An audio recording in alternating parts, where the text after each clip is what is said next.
Welcome back to Let Me Dansplain. This week's episode is brought to you by ADT. Listen up, folks. ADT is revolutionizing the home security sector once again. America's most trusted company recently bought out a startup by Kyle Rittenhouse. They're now offering real-time self-defense advice in the event of a home invasion. Let's say your Grubhub delivery person doesn't get on both knees and say, "Here's your nachos Belgrante, master." Active lawyers who have devoted their entire life to jurisprudence will guide you moment by moment with the help of Alexa technologies to pursue, subdue, and take out anyone within the 5-foot encroachment threshold of your property in such a way that the ADT cameras, will capture footage that can later be used to substantiate a self-defense case. This week's episode is also brought to you by Jacobin Magazine. Jacobin is a leading voice of the American left, offering socialist perspectives on politics, economics, and culture. The print magazine is released quarterly and reaches 75,000 subscribers, in addition to a web audience of over 3 million a month. Okay, now to the episode. I will be reviewing the review of Purple Mountains. Sam Sotomowski, who I think I did another review. I reviewed, I forget which one. Give it an 8.5. This is, I think it's probably worth, I kind of mentioned the Cassandra Jenkins review. So David Berman was a renowned guy in the indie rock world, had a longtime band, Silver Jews, and was buddies with and maybe contributed some minor things to Pavement, another like one of the most important indie rock bands of the early 90s and early aughts. So he the first half of this review kind of catalogs Berman's music career, and so he had this band going with Silver Jews, and then in 2009, I'll just read the first I guess it's the first paragraph here. In 2009, David Berman quit music because he's not a careerist, because he feared that he might start sucking, because he posited in an essay called "My Father, My Attack Dog," his work as a songwriter could never offset the damage done to the world by his notorious corporate lobbyist father, Richard Berman, known as Dr. Evil. So a lot to unpack there. I guess what I wanted to say first is this was reviewed in like July 2019. And then within a month or so, David Berman announced a tour, and he committed suicide before the tour happened. So yeah, this album was out while he was alive for a very short time. And so this whole review is, is done without the knowledge of like David Berman is going to commit suicide. So I think it's obviously the reviewer can't know that, but it's worth kind of acknowledging, and obviously shades the read on it a couple years later a little bit different. So I think this is for me like one of the most I guess for a while, like just I don't want to say important, but like it's heavy. It's just a man. I mean, I think especially upon reflection, knowing that he died by his own hand, that it's his own eulogy. He's song by song. It's a man at the end of his rope who's like fought tooth and nail to, like fight this sort of treatment-resistant depression. He had sort of separated from his wife of 20 years. I think she separated from him. I think I'll kind of get more into where it, sort of the self-mythology revolving around his dad, who is sort of this prolific, but like evil corporate lobbyist. And then, I think the main impetus for like actually making this album was he's kind of said he was in a ton of credit card debt and just kind of had to make him like do something to pay it off.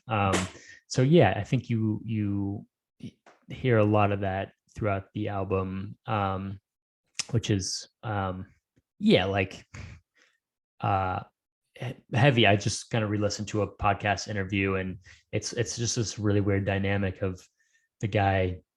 So this is a few months before his suicide, just like going song by song with David Berman, and it's like, oh yeah, this is about my wife leaving me. This is about like me having like not being able to get another relationship and likening myself to an incel. And it's just like, you know, every song is just like another dagger of um like a man who yeah, I guess ultimately didn't have the will to live anymore. So very tragic, but I don't think that undermines the art made here. And just yeah, I think this album is incredible and stands alone without sort of the extra like intrigue or whatever you want to call it of the death on top of it. So anyway, just kind of wanted to put that out there before getting into it. I feel like my notes are all over the place, but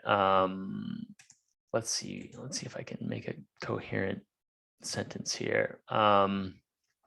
Yeah, I think it's an interesting time. I think like summer of 2019, right? So this is like pre-election, pre-COVID, and I think you have a lot of sort of self mythology with David Berman. Just even um, the name Silver Jews is a kind of a play on his father was Jewish, right? And I think in Jewish circle, like you are Jewish by way of your mother, right? Like you have access to call yourself Jewish because your mother was Jewish. So he's kind of like a B-list Jew, and I think yeah. So I think he sees his, I don't want to say he sees his self-worth in that, but like it's a part of it. And I think he felt like the work of his dad, who I kind of read a little read up on, and I think he was doing all kind of like conservative corporate lobbying, and like if it were up to him, the world would never know like cigarettes lead to cancer, and like was every sort of front of deregulation, like animal rights, was trying to like quell any sort of yeah, regulation and anything like humane. And I think yeah, like I don't think you have to get too Freudian to like know that a guy in David Berman, who I think had a lot more of a leftist sensibility, yeah, like how do you negotiate that, and how do you escape from that, like so yeah, I think that kind of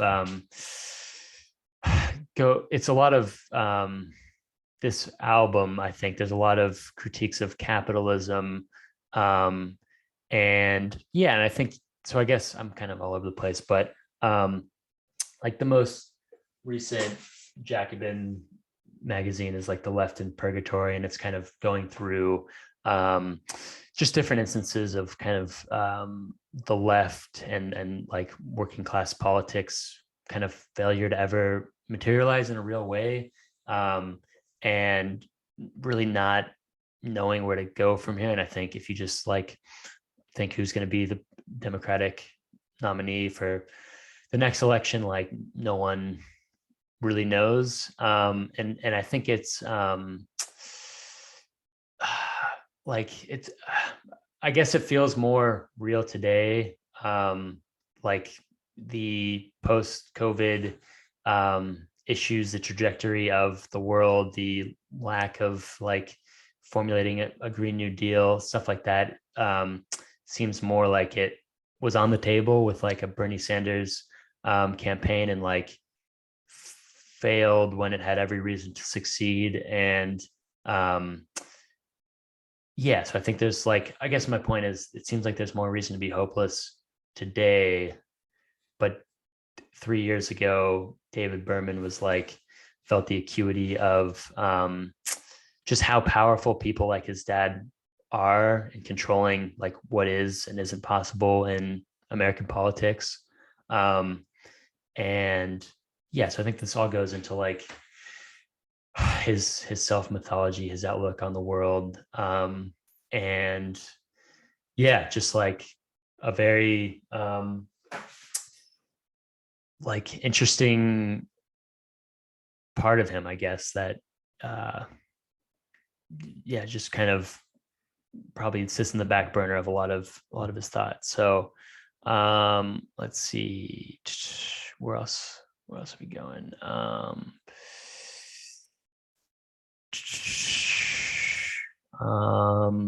yeah, it's hard to really like talk about these songs. You kind of just have to listen to them. I think on a line by line level, they're all just so heavy and kind of brilliant. There's like what you can tell how well read he is. Like the review kind of gets into just different illusions. One of the songs is "Nights That Won't Happen." Uh, the review here says one ballad, "Nights That Won't Happen," can be heard as a pros and cons of just being alive. It's a play on like "Nights in White Satin," which is a Moody Blues song, which is they're probably like my favorite. Like I don't know, B list or just like like the best classic rock band that just doesn't get that much attention, or as much attention as like Led Zeppelin. Let's see. Yeah, the one of the lyrics in that is the dead know what they're doing when they leave this world behind, which is like, yeah, like I was saying, it's his own eulogy. Like he um in light of his death, you kind of have to read that as like a straightforward of like, I know what I'm doing when I am going to leave this world behind, just very heavy and like, um, I don't know, hard to sit with sometimes. This isn't something I can, or you should listen to like every day. It's like, you got to take it in when you're feeling it. And then, yeah, maybe not touch it for a few months. It's just, yeah, there's a lot here. Um, there's another song called "All My Happiness Is Gone," which is like this really, I wonder if I can play it.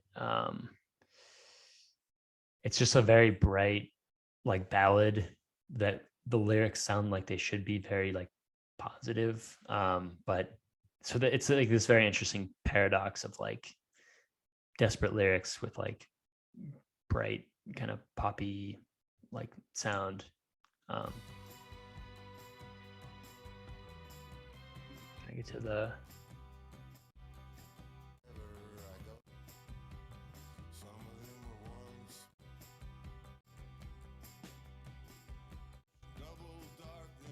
where's the chorus, bro?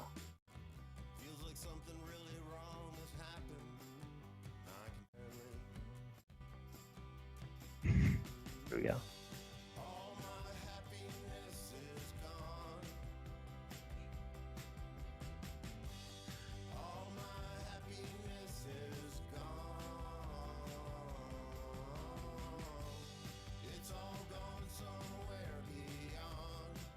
Yeah, so you kind of get it. Just he I think somewhere he talked about just wanting to make like a very sad country album, and I think lyrically it's very much that. But this, yeah, the guitar and all the music is very kind of fun, honky tonk, like so that's yeah, kind of contributes to like the complexity and like the intrigue of this album. Let's see. I think my favorite song, and this is like, I think this song kind of puts the record on another level, is Margaritas at the Mall. And I guess I'll read the review. The sing-along chorus of Margaritas at the Mall alludes to a philosophical text on the capitalist origins of purgatory, a line about treating the world as a roadside okay, so he's just going through a bunch of songs there. Yeah, so I think I want to hit on that. I think the lyrics I'm most interested in on this song are how long can a world go on under such a subtle God? How long can a world go on with no new word from God? See the plod of the flawed individual, looking for a nod from God, trotting the sod of the visible with no new word from God. And so it's like, yeah, I think how I was kind of saying, Phil Elverum of the Microphones is sort of this Job figure. I think Berman sees himself similarly. And it's just like he try as he might to like seek God. And I think there's a documentary that's I highly recommend. He goes to Israel after I guess his first suicide in like the early 2000s. And there's a scene at the end where he's like, I don't really understand it, what's specifically going on, but he's kind of getting a blessing from like a rabbi, and he's just like bawling and convulsing, and he's just having this like spiritual religious experience. And yeah, it's very endear.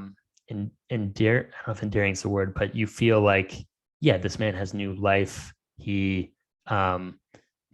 kind of, yeah, he's having an impressionable moment. And to kind of juxtapose that with like the lyrics here, yeah, you can kind of sense a path of like that's who he identifies himself with, is like this person who sought God, sought the real, tried to make life work for himself, and yet he can do nothing other than identify with this like narrative of like God, the love of God being too subtle to like justify his life and his I don't know, his affections in return or something. So, and then like what is one to do in that scenario? Just like the dumbest, like mindless bullshit you can think of, just like drink margaritas at the mall. Like I think there's his own personal narrative, and then there's also the like, yeah, the world is on a trajectory to, substantially like undermine life on Earth, climate change, global warming, for one thing, I think. And like all we're doing is like drinking margaritas at the mall, I think is the other kind of read. And so I think his relationship with his dad plays into that too. So I think that's kind of the dual like recognition and sort of like emotional experience going on there. Yeah, very heavy. Not for everyone, not probably for anyone like listening to this. If there is anyone, yeah, it's I think very brilliant, but yeah, very heavy and like not to be listened to every day by any means. Okay, let's see. Kind of hit on that stuff.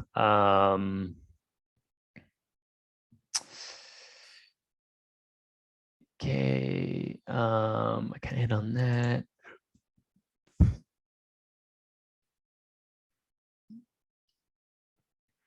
I want to say that.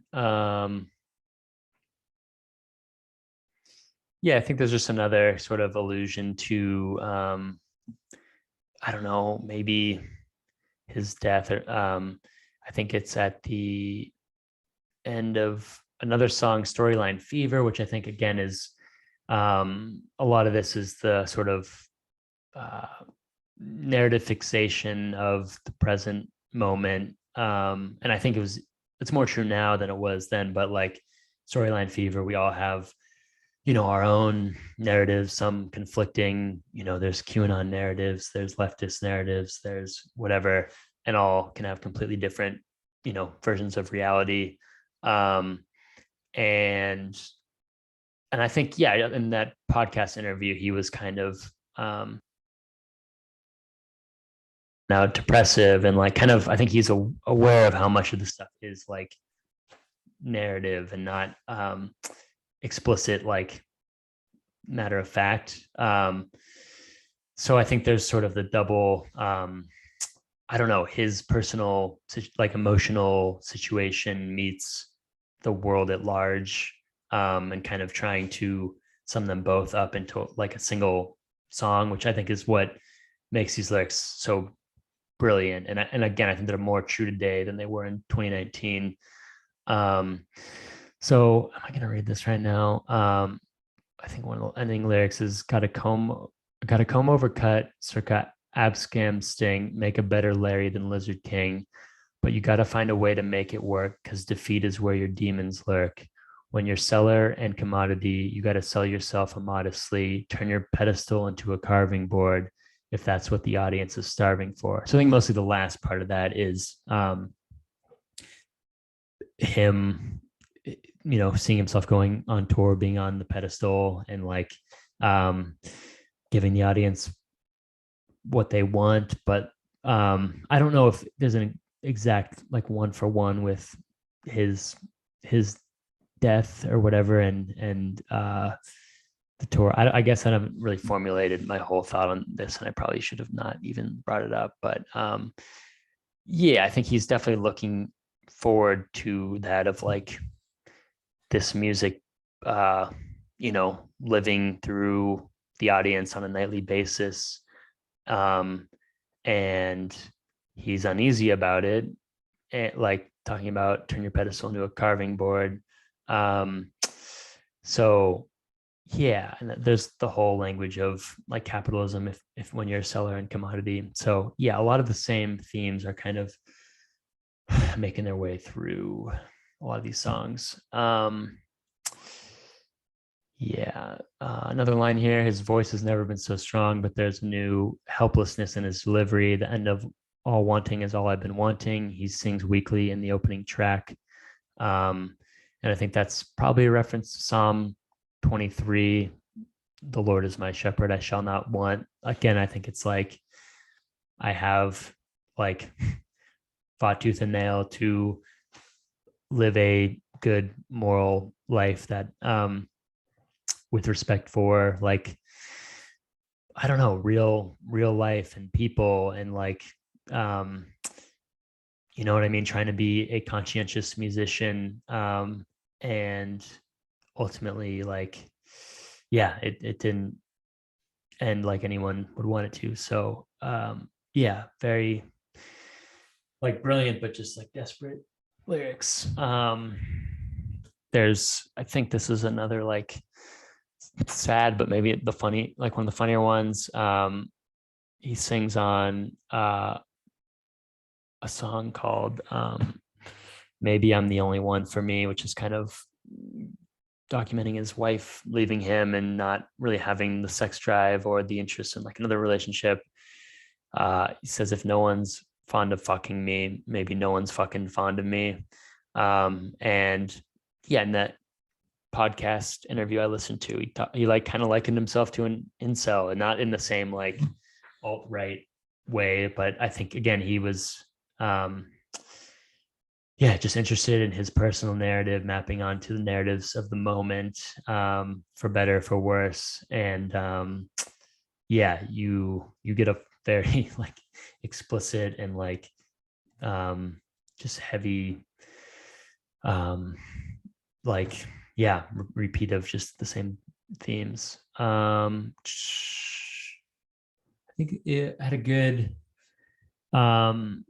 closing line here. The subject matter of Purple Mountains is grim, but he's still David Berman, and he can still dazzle with the sheer beauty of his writing, or wink at the camera to lighten the mood when necessary. Back when he first gained prominence in the 90s, he was called a slacker, suggesting his unpolished delivery was either an affect or an ethos. Over time, he insisted just the opposite, that it was the striving that was important, that even if you couldn't hold a note, it was worth showing the effort, that a song was something you spend a lifetime learning to sing right. And I don't know how much of a direct quote that was. They didn't quote it, but I mean, that's kind of what I was trying to say, is like, I think he did live a beautiful life of striving to create art, of finding meaning, like with all these sort of external factors working against him, I think. And yeah, I don't think his death, the way he died, has to undermine that. It's just, it almost I don't want to say it verifies it, but yeah, I think he still lived a beautiful life. And yeah, he's one of my favorite lyricists and musicians. And I think that's probably all I should say about this. Yeah, please, I think everyone would do well to listen to this once, but don't uh, put this on like your, gym bangers playlist. This is, yeah, very like personal meditative music that, yeah, should not be listened to every day. So I think that's it for this week's, or whatever, however often I do this episode, and I'll see you next time. Bye.